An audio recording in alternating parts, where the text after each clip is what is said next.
This old guy DIY video has to do with adjusting the diopter, which is this dial on the right hand eyepiece on Vortex Viper 12 by 50 binoculars.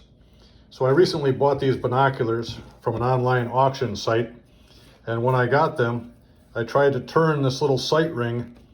You know, normally you look through there with your right eye, with the left eye closed, and you use this thing to focus whatever it is that you're looking at.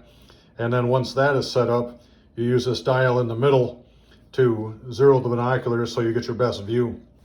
When I tried to move this diopter, the thing would not turn, and these little dots that are on there were way over here to the right. So I thought the previous owner had overcranked the thing.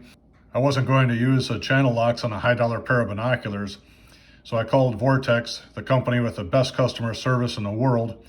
And Marla at Vortex said, "Hey, I'd love to send you a label. You send those things back and we'll make sure they're perfect for you so you're pleased."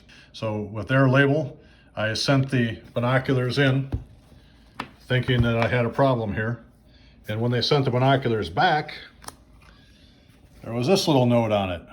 This binocular features a locking diopter ring. To use the diopter, you pull it up for free and you push it down to lock it. So I wasn't aware that there was such a thing as a locking diopter ring.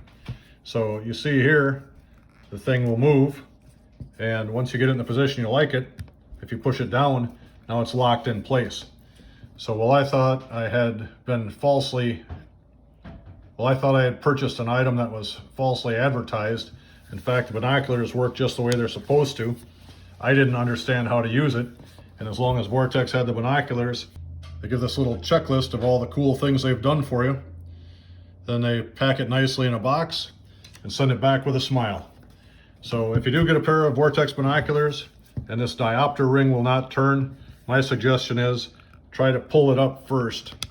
And then if it turns, great, you're in action. And if not, call Marla at Vortex.